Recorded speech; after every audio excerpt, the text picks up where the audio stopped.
Hi everyone, this is Peyton Stilling back with another episode of Power of Storytelling. Today we have Sophia Bednarz. Sophia works for Rabbitfoot Studios here in Austin. She is the girl behind the scenes working on music video sets for artists like Parker Mccolum and shooting commercials for Whatarburger. Anyone who lives in Texas or in the South really knows what Whatarburger is. She is currently in school attending ACC and has already accomplished so much with the film industry. Sophia, thank you so much for being on today. Thank you for having me.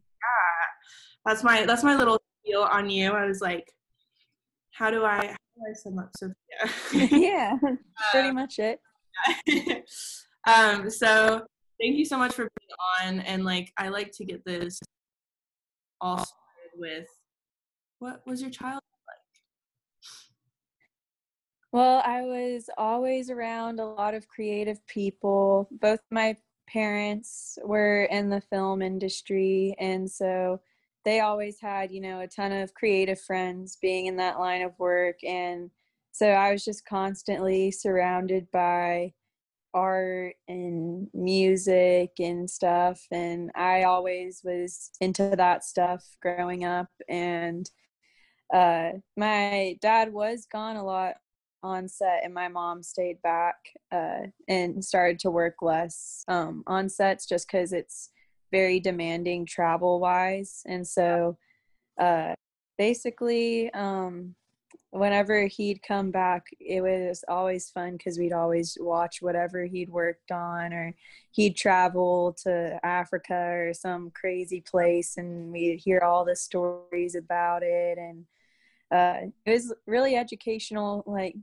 I knew a lot about how other people lived in the world besides just the bubble of where I was growing up, which was really cool. I got to hear about, through my dad and through my mom, all these different experiences with people and the people that I got to be around. And not just be in a little bubble. Where did you grow up? So I grew up in Dallas mostly, and kind of like the Preston Hollow area. I lived right across from Ursuline Academy, or Caddy Corner. And then we moved to Austin in the middle of my freshman year, or right at the beginning. I had started at Ursuline for 2 months, and then we moved here. And I've just been growing up in Austin. I've been here ever since, pretty much. So yeah. And what kinds of things were you into when you were little? Were you Sorry, what was that? I said, were you creative as well, or you were sportsy, or? Oh, I kind of was all over the place. So I was drawing all the time. I loved volleyball and basketball, and I played soccer for a little bit, but I didn't like running that much. So soccer died out for me pretty fast. And so I was super into sports, but also into music and art. Pretty much my whole childhood, I was into all that stuff, and tennis. And that's what I got into in high school. Was I played on the tennis team, and then so pretty athletic. Oh yeah, I love sports. I love physical activity. I really like teamwork too, and I think that contributes to why I like working in film. One of the biggest reasons is it's a big old team, and everybody, if one person doesn't do their part, no matter how big or small, it affects everybody. So I've really always loved sports and music and art. So you kind of it's kind of a combination of all of them. Oh yeah. It's those things keep me mentally sane. Yeah. Working out, and I play on a tennis team now with my mother. So I've got that going on, and then my music too. I love to play guitar and write little songs, and all that stuff is fun for me too. I think being able to work well in a team is such a great skill, and being able to like delegate and know your strengths and weaknesses. I think for me, being a musician and not having that team aspect growing up, delegating different stuff is hard for me. So it's cool that that is something you like, because that is really hard for me. But It's really, I never thought about it contributing to stuff like that, but it is true. It does. A lot of the team, because I was really into team sports until like high school. I was too short for a lot of things. So it is funny. It is true. It's helpful. yeah. being able to read the basket. Yeah, just I really loved volleyball, and I wanted to be a setter, but even setters are tall now, and I stopped growing at the ripe height of 5'2" and 3/4. It's very important to me, the 3/4. So And 3/4. yes. every Exactly. Every centimeter. centimeter counts. So going from high school to college, did you know what you wanted to do? Did you know you wanted to go to college? How was figuring all that out? So I kind of just, high school is, especially like at the school I went to, going to Westlake, it's really competitive, and everybody, like, college gets rammed into you from day one. You're a freshman there. Like, that's kind of what your whole purpose and goal is.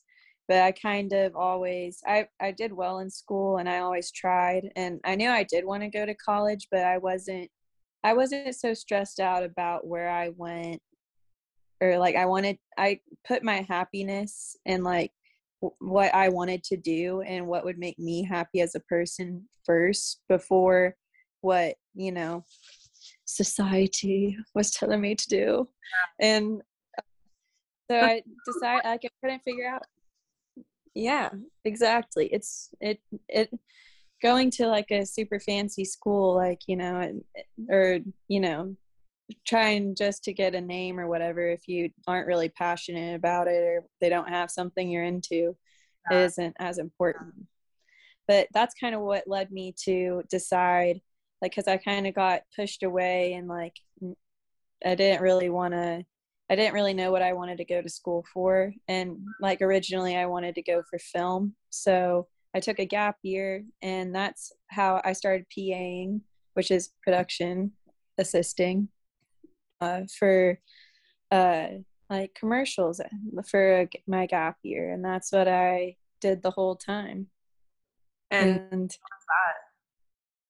it was fun, but I also realized, like, I love it, and I do, like, you get to go see so much stuff. But if you are like a creature of habit, or you like to, like I said, I like to work out, and I like to do all my other artistic stuff that keeps me sane and happy.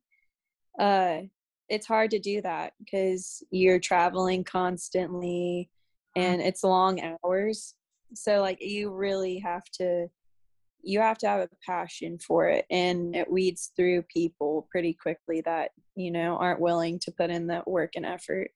And so it is really satisfying though, and like the community and sense of accomplishment after a job is so it's satisfying and fun. And all the people you work with they're usually really nice, like the ones that you really get to know, and they're really quality individuals.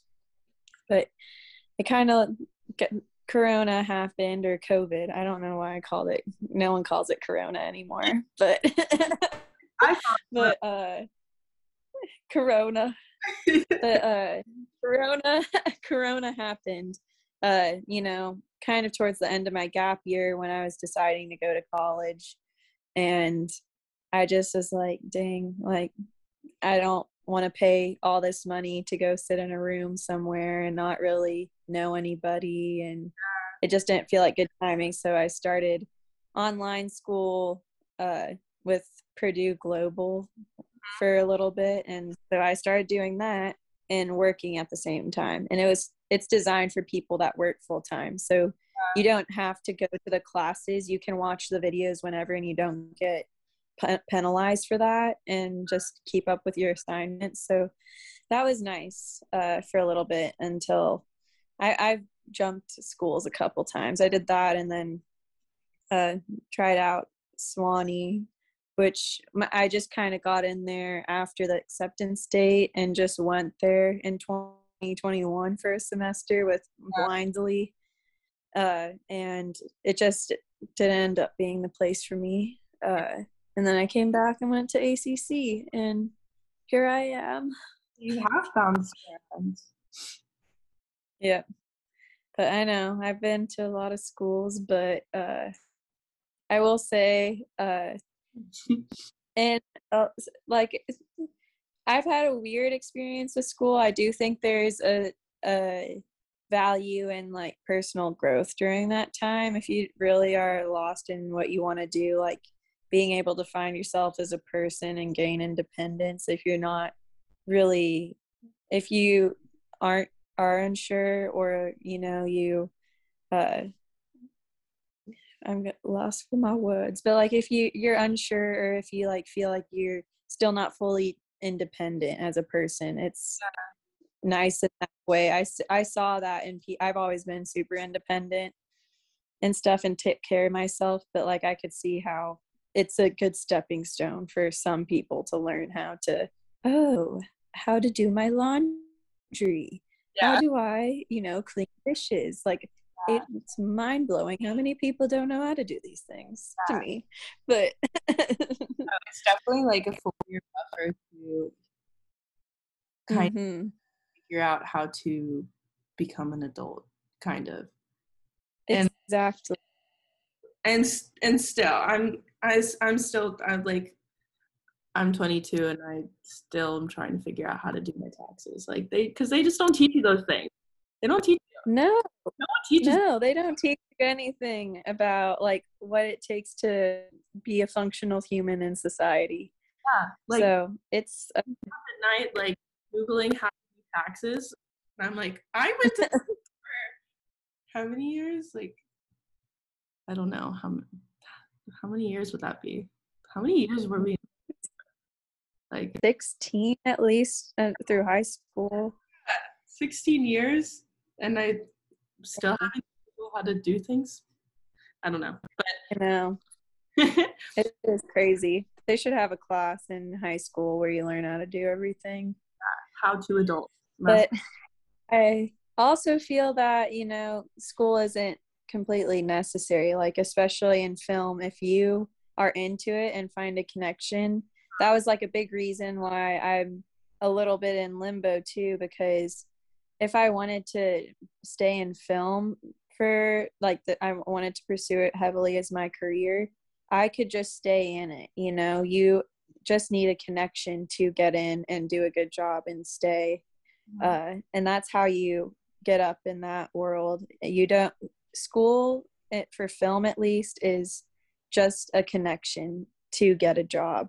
Yeah. But you learn way more on set, like than being in a film classroom. And sometimes even film students, like if that's all they've known, a lot of people will, you can tell who's the film student if they aren't, they feel like you don't really know as much as you feel like you do know, is kind of the thing. And like if you think you're real, everything about the film industry after film school, and you go in and you're like, oh well, I got this in the bag, like I don't need to listen to anybody. People can tell, and they don't like it because a lot of people are like, you're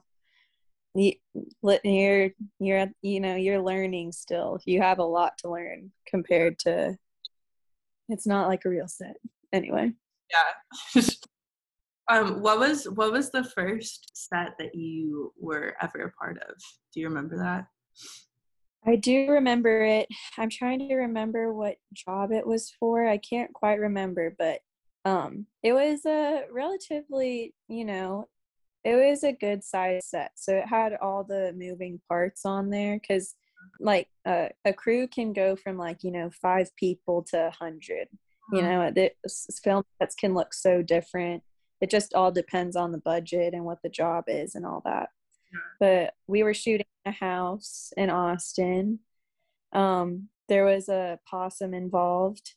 There was an animal wrangler. That's fun. And so it was a commercial for, I think it was for insurance or something like that, but it was like kind of a funny one. And the possum was hissing at the guy as he opened the attic or something. It was like but you basically like, it was, I had been on a couple sets before because of my parents, so I had an idea and a rundown of what I should be doing, should not be doing on set, which is nice. And if you're green, that's what they call, if you're green and you're a new PA, people will help you out, and give you advice. And that's actually why I decided on the first set I ever worked on in my gap year, right after I graduated, one of the PAs that was 27 that got his master's in film and all this stuff was like, I told him I wanted to go to school for film, and he was like, don't, because you already have connections. That's the only purpose, to go to film school. And so, now. So I'm like, well, not going to school for that. What's that? Because I don't know, what does a production, is it production assistant? What Yep. On set? So you can be doing a variety of things. So there's, there's a production truck, which is a giant box truck that has, tables, trash cans, tents if we need them, chairs. So production assistants can drive those, or camera trucks, which is another box truck with all the camera gear. That's a scary one. You don't want to hundreds of thousands to like millions of dollars of camera gear that you're driving around. You want to make sure it's strapped in good. And then like a regular PA, which is what I do, is I can do anything from running errands to pick up something that someone needs, coffee, lunch. I help set up everything, take everything down. So you're the first and last people on set. That's the whole thing, is like you just help wherever you can, or you can, you can be on set, or just organizing other stuff, or helping the production management team with like paperwork. Anything they need help with, you do. Basically, you're just, wear lots of hats. Yep. You wear a ton of hats, probably like 20 or 30 hats the whole time you're doing it. So do you, like, how long is a typical shoot day? Like, I know it would vary, but yeah. Usually I'd say for me, it's been closer to 14-hour days. Wow. So like usually it's 12 they aim for 12, but it usually goes over, and production assistants are always, like I said, the first and last to leave. So I can get to set usually from anywhere from having like a 5 a.m. call time to like, that's usually pretty typical, like 5 a.m. to 6 a.m. call time. Yeah. You pick up breakfast on the way there, so it's usually more like a 4 a.m. wake up, and then you work until like 6 or 7, just depending, or 8. Usually full wrap is at 8, and you wait for everybody to pack up the stuff, you do a dummy check to make sure no one left anything. Yeah. And that's pretty much yep, it's long. It's long, and it's hard work. It's not for the faint of heart, but if you love filming stuff, and like commercials are way there, because you're packing in, you can work 2-3 days, but they're packing in all that into those couple days. So it is nice that you can have a week off and earn a couple weeks of money in a couple days. So you do get paid, and you get paid for overtime too. Just so you know, like they you get paid half of your half of what they pay you for every extra hour of overtime. So it's like, or I don't know if it's every hour, but like they have some sort of increment to measure your overtime, so you get compensated like accordingly. So you aren't, slaving away for like, nothing. Yeah. That's nice. Those are, I mean, I guess that makes sense, because it's like you work really hard for a couple days and then you have time off, instead of working the amount of hours every day. Unless you book yourself. So basically I'm what they call a freelance agent. So like not agent, freelance production assistant. I don't know why I said freelance agent, but that basically means I can, like, people just ask me, like production teams just ask me if I can help out on a set, and I can say yes or no to each job. So it's a job to job basis. I'm not as dedicated to things. You aren't pinned down by that. You can kind of make your own schedule, but you also don't want to say no a ton of times, because then they're going to stop asking you. Yeah. Sorry, I got a cough. Oh, no, you're good. So two questions. What was it like? What has it been like working with Whatarburger and filming commercials for them? Like, what is your role in that? And what is it like? Because it has to be different, like shooting food. Oh yeah. So basically Whatarburger is, they are one of the companies that I've worked on shoots for that, they can be on the longer side. Mm-hmm. So like this last shoot we did, I think 2 weeks ago now, it was a night shoot. So, and I've been on a couple of these Whatarburgers. So you start at like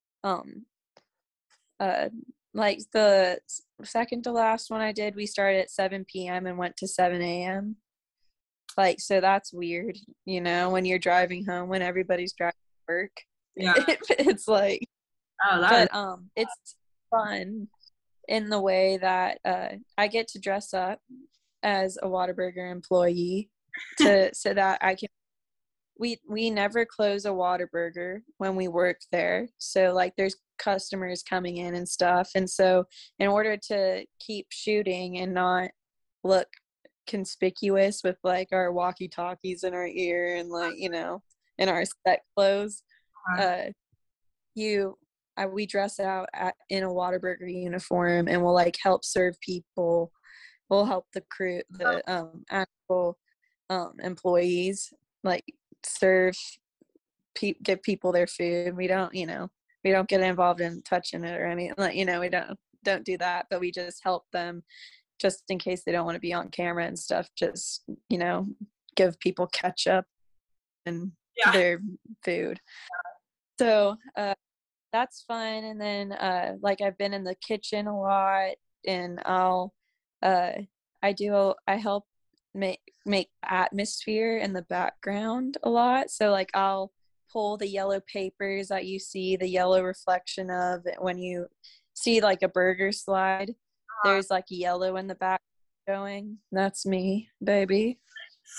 waving the yeah, that's me, man. And so I do that, and again, I'll run errands if they need me to, or since I work on set with my dad a lot, I'll drive him while he's, planning out storyboards or whatever. I'll drive him to and from places. Hand out waters, make sure everybody stays hydrated. Ask if someone needs help with a camera, like it needs me to hold a camera, I hold the camera, I get them. You learn all the different equipment names and stuff. Say if they need an Apple box, a C stand, whatever, you can help them with that too. So yeah. Cool. That is, I think that world is so interesting. Like, it sounds like it is, and it's but fun. Oh, it's manual labor, people.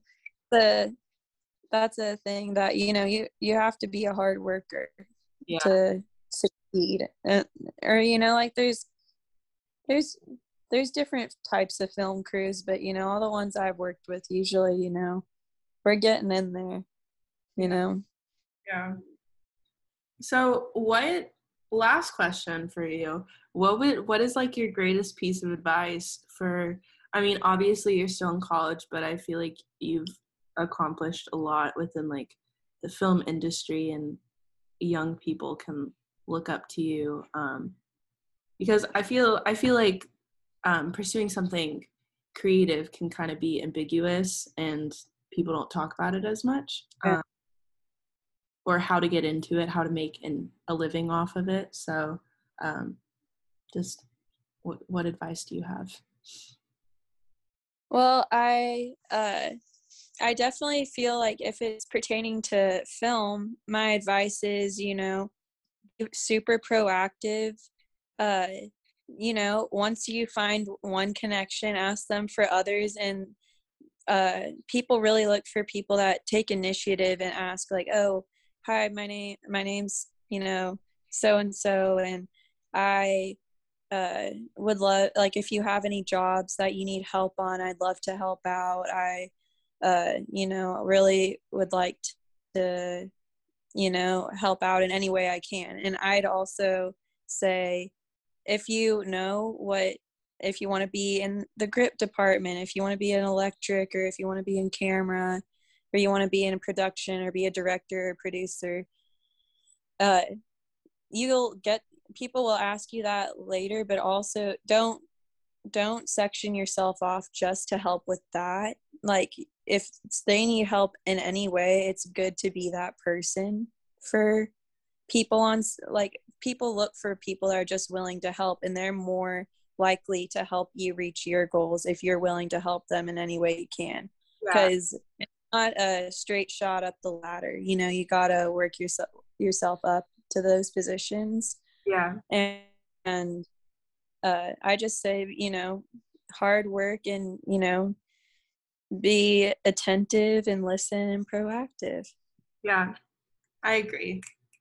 Good advice. No one is, I've interviewed lots of people and no one has said that, taking the initiative, but I think that's really important. Oh, it is.